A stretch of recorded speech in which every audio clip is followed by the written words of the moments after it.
here I am again. I'm gonna cook something delicious today for lunch, something wild. So I'm going now to pick some delicious. Wild plants. Do you know this one?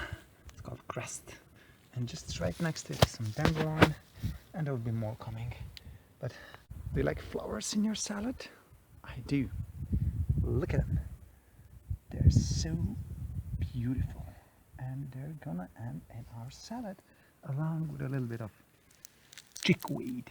Chickweed? You know chickweed? You know chickweed? It's the weed chicks dig. No. It's just the weed that the chicken dig. They love it and humans love it too. They're full of minerals and they're gonna make the salad delicious. Yeah, I've added some clouds. You know, it's beautiful in the sun, but this clouds and wind, woo, it's cold. So I'm adding next some rocket. Rocket is blooming. I can pick some flowers as well for decoration. And then the leaves, the delicious leaves of rocket plant.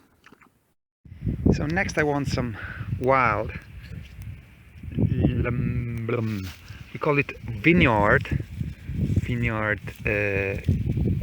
leeks or onions or something like that. Look, so this will be something to add to the salad with a bit more taste. It's a wild plant growing next to our garden. Look at it. Isn't it beautiful?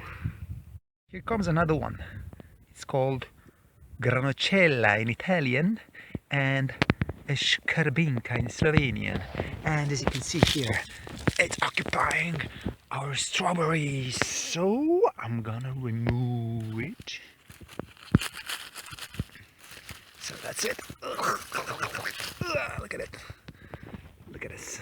It's a beautiful skarbinka plant.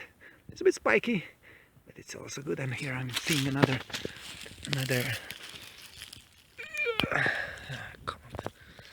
wild garlic onion. Okay, what have we got now? We have some rocket, some skarbinka.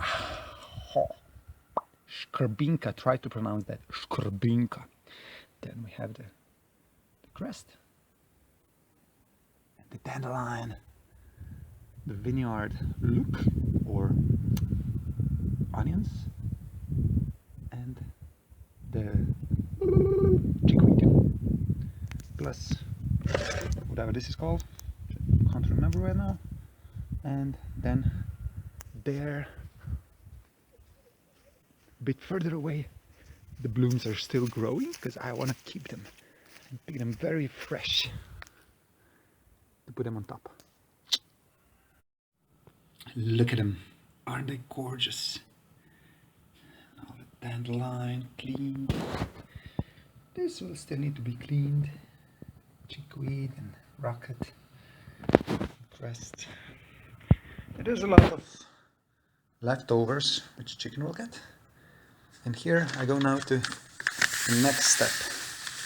I'm gonna make upma. Upma is made from semolina.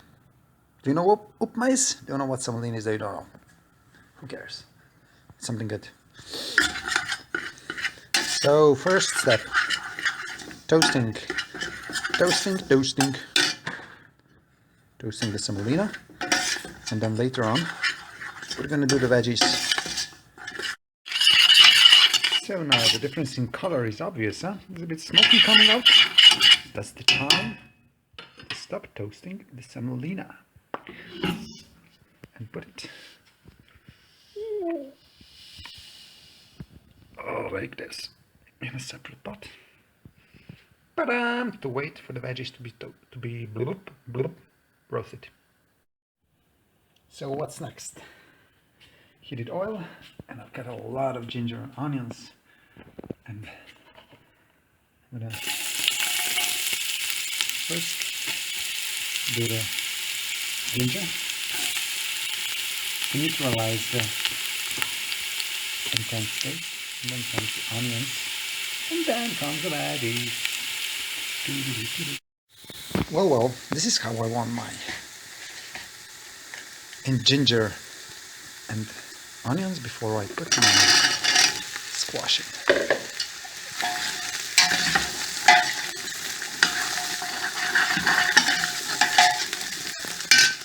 Add more fire, and 10 minutes later we're gonna continue. Woo! There's been a lot of salad, washing and chopping and cutting and preparing it all.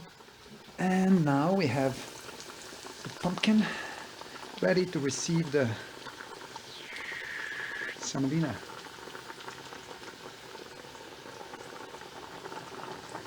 Woo! And here I'm roasting a bit of potatoes for the salad. It might seem strange to you, but that's what I'm gonna do. Let's start this thing here.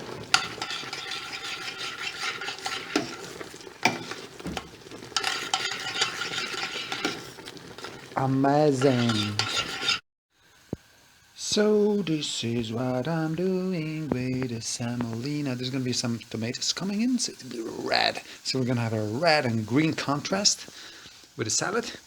And here, I know you might disagree, but I have roasted potatoes on a bit of olive oil from the garden, and I'm gonna add the skrbinka, the one that like that has thorns. I'm just gonna leave it like this for like 2 minutes, so the spikes on the edges get softened down a bit. Beep. Thus we come to the final result of my taste culinary adventure. This is upma from semolina, and this is flowery wild salad in February in Slovenia and Istria. I'm gonna enjoy it, and I wish you could too. Maybe next time.